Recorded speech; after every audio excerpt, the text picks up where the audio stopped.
السلام علیکم خوږو دوستانو، ستړي مه سئ، خدای پاک دې وکړي چې جوړ او روغ یاست. خوږو دوستانو، زه غزنوي پښتون یم. نن بیا د یو نوي ویډیو سره ستاسو په درانه خدمت کې حاضر یم. دوستانو، زه هر وخت ستاسو په خدمت کې یو شعر یا غزل یا نظم وړاندې کوم، خو نن به د نن څخه بعد به ما یو نوې سلسله شروع کړې ده. هغه داسې ده چې زه به د یو شاعر پیژندګلوي تر تاسو در رسوم. دوستانو، تاسو خاطر جمع اوسئ، انشاءالله یو شاعر به هم نه پاتې کیږي. یو شاعر که ماته څوک وایي که نه وایي، زه به خپله تقریبا ټول شاعران پیژنم.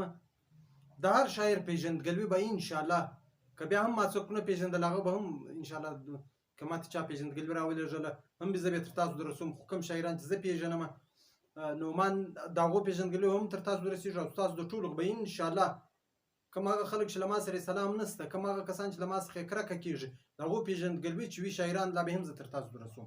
دوستانو، ما د نن د هغه ځای سره اخیستې ده. دوستانو، ما نن د لوړه سره اخیستې ده، یعنی د اول شاعر څخه مې رااخیستې ده چې د پښتنو اول شاعر څوک و. دوستانو، نو زه ستاسو نور قیمتي وخت نه اخلم. دوستانو، د پښتنو اول شاعر چې و امیر کروړ و. امیر کروړ د امیر فولاد زوی و. د زو کړي کره نیټه یې نه ده معلومه.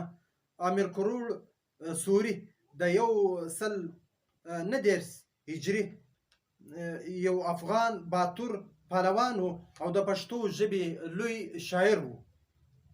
هغه د ابو مسلم خراساني هممهالی و چې د جهان پهلوان په نوم یې هم شهرت درلود. امیر کروړ د 119 هجري چې د 256 عیسوي سره سمون خوري د ننني غور ولایت په مندیش سیمه کې واکمني کوله.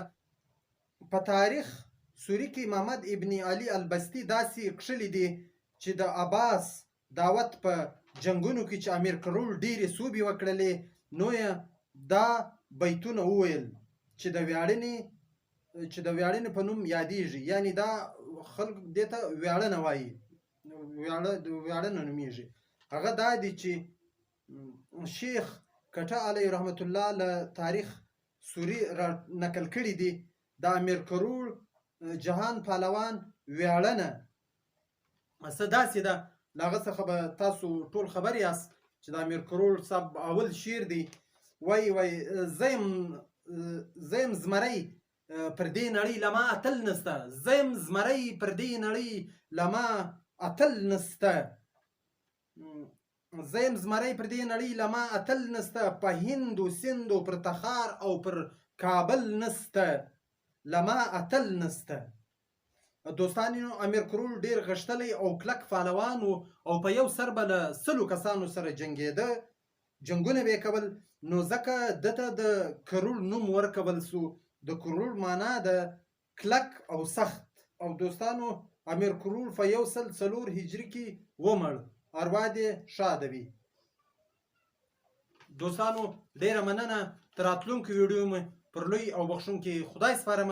خدای پاک دې وکړي چې دا ویډیو، دا لنډه شان ویډیو ستاسو د خوښې وړ وګرځېدلې وي. ډېره مننه. کور مو ودان.